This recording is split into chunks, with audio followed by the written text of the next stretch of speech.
जो भी व्यक्ति बरसाना जाता है वो अच्छी तरह से जानता है कि वो साधारण जगह नहीं है। राधा रानी के महल की अटारी, वो अटारी है जहां अनंत ब्रह्मांड के देवी देवता, जीव जंतु, मनुष्य, हर जीव, हर आत्मा आकर के अपना मस्तक झुकाती है, क्योंकि राधा रानी अनंत ब्रह्मांड की मालकिन है। वहां जाना हर किसी का सौभाग्य नहीं है। श्री कृष्ण जिसकी बाह पकड़ लेते हैं, जिसे बेहद प्यार करते हैं, वही राधा रानी के महल में पहुंच पाता है, क्योंकि वो घर है राधा रानी का। हर कोई जा नहीं सकता वहां, सिर्फ वही जा सकता है जिससे श्री कृष्ण प्यार करते हैं। वहीं का एक अद्भुत प्रसंग आज आपको सुना रहा हूं, बड़े ध्यान से सुनिए।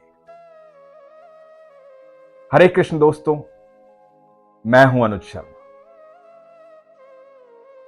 इंदौर मध्य प्रदेश की रहने वाली नेहा खेड़ेकर, 10 साल की बिटियां हैं उनकी, पीहू। दोनों ही मां बेटी अनन्य भक्त हैं ठाकुर जी की, बेहद प्यार करती हैं कृष्ण से। नेहा बताती है कि पिछले 8 महीने से आपके अनुभव हम सुन रहे हैं।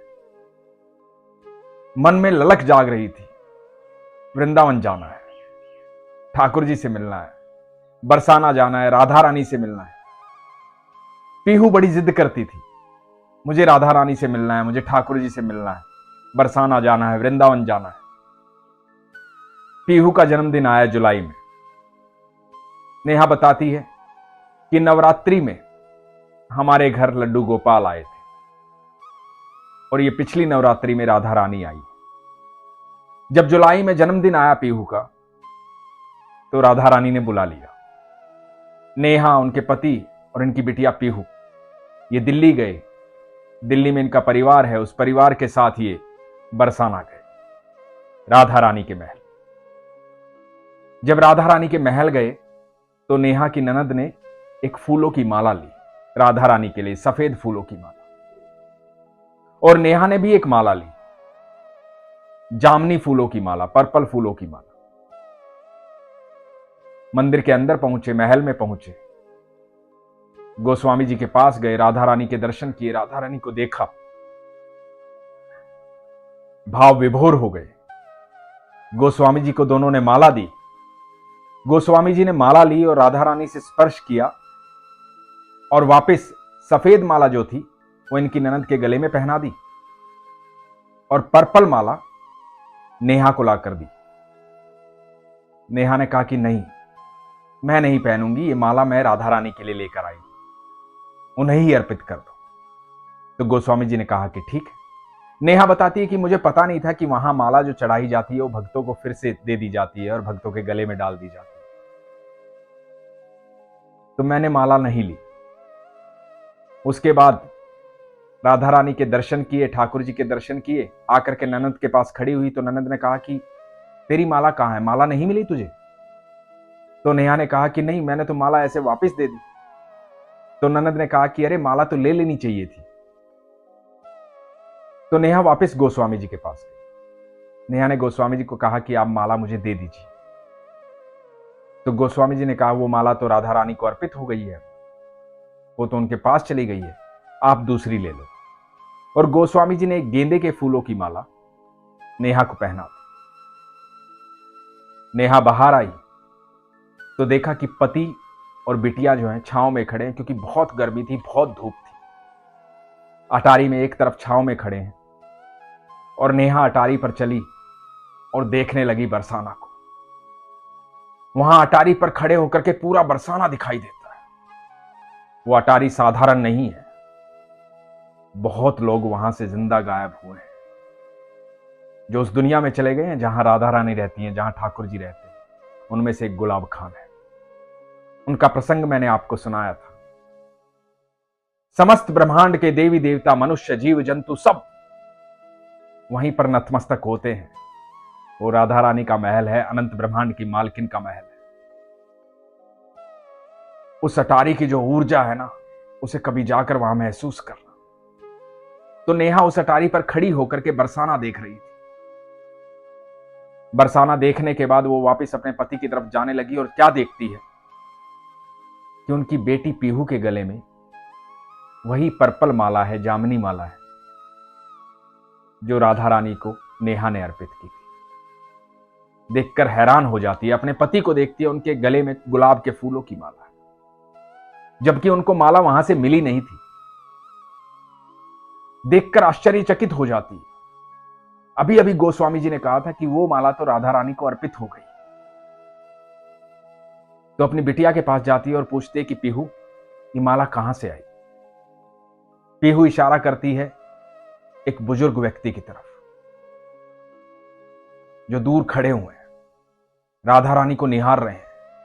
पीहू कहती है कि उन बाबा ने मुझे भी माला दी, पापा को भी माला दी और मिश्री का प्रसाद भी दिया। नेहा उन बाबा को देखती है। नेहा उन बाबा को बड़े गौर से देखती है। वो साधारण नहीं दिख रहे हैं। पैर पे पैर चढ़ा हुआ है, गर्दन तिरछी है, हाथ में लाठी है, राधा रानी को निहार रहे हैं, एकदम बाके खड़े हुए हैं, बाके बिहारी ठाकुर जी। नेहा कहती है कि देखकर मेरे रोंगटे खड़े हो गए। बिल्कुल वैसे ही खड़े हैं जैसे ठाकुर जी और निहार रहे हैं राधा रानी को। मैं भागकर उनके पास गई, उन बाबा के पास गई और जाके उनके चरण स्पर्श किए। जब मैंने चरण स्पर्श किए तो उन्होंने कहा कि नहीं, वहां देखो सामने राधा रानी को, उनके चरण स्पर्श करो, उनको प्रणाम करो। नेहा भाव विभोर हो गई। अलग ऊर्जा का संचार हो रहा था। नेहा भागकर अपने परिवार के पास पहुंची। जो रिश्तेदार साथ आए थे, अपनी ननद के पास पहुंची और जाकर सारा किस्सा बताया, सारी बात बताई, किस तरह से माला वो अर्पित हो गई थी राधा रानी को और पीहू को मिली और पीहू को दी एक बाबा ने। और बाबा जो है वो साधारण नहीं है, बाबा ऐसे खड़े हैं जैसे ठाकुर जी खड़े होते हैं और बिल्कुल ठाकुर जी हैं वो। तो परिवार ने पूछा कहां है वो, और नेहा ने पीछे मुड़कर इशारा किया और देखा कि वहां कोई भी नहीं था। ये बस पल भर की बात थी। खूब ढूंढा लेकिन वो कहीं नहीं मिले। नेहा बताती है कि जब आपके अनुभव सुनती हूं तो आप हमेशा कहते हैं कि जब भी आप सच्चे दिल से, सरल दिल से भगवान को याद करते हैं तो भगवान आपको मिल ही जाते हैं। मेरे बाके बिहारी मुझे मिल गए उस दिन। मैंने साक्षात देखा उन्हें। यह बड़ा असंभव था। असंभव मनुष्य के लिए होता है, ईश्वर के लिए तो सब कुछ संभव है। आप जैसी चाहत रखते हैं वैसी चाहत पूरी होती है। उसके बाद नेहा अपने परिवार के साथ ठाकुर जी से मिलने गई, बाके बिहारी से मिलने गई वृंदावन। नेहा बताती है जब ठाकुर जी को देखा तो निशब्द हो गई, बस देखती रह गई। आंखों से अश्रु बहते रहे। ठाकुर जी के सामने जब पहुंचते हैं ना तो सारे प्रश्न खत्म हो जाते हैं। ठाकुर जी को जब देखते हैं ना तो एक अलग ऊर्जा का संचार होता है। कोई चिंता, कोई परेशानी, कोई डर, कोई भय होता ही नहीं है। एक नई ऊर्जा संचारित होती है शरीर में। नेहा बताती है कि वहां से हम अपने घर तो आ गए, पर ऐसा लगता है सिर्फ शरीर वापस आया है, आत्मा वहीं रह गई, दिल वहीं रह गया, मन लगता ही नहीं है। मन तो बरसाना में और वृंदावन में अटक के रह गया। यह बड़ा अद्भुत भाव है नेहा का और पीहू का। सरल भाव है, सहज भाव है। जो ठाकुर के करीब जाता है उसको सबके भीतर ठाकुर नजर आते हैं। जब भी आप ठाकुर जी के करीब जाएंगे आपको इस अनंत ब्रह्मांड में हर जगह वो दिखाई देंगे, क्योंकि वो हर जगह है, कण कण में विद्यमान है। इस प्रसंग से एक बात और आप लोगों को कहना चाहूंगा। आप जब मंदिर जाते हैं, ठाकुर जी के मंदिर, राधा रानी के मंदिर या किसी भी मंदिर, तो बहुत लोग इसलिए परेशान हो जाते हैं कि उनको कोई फूल माला नहीं मिली।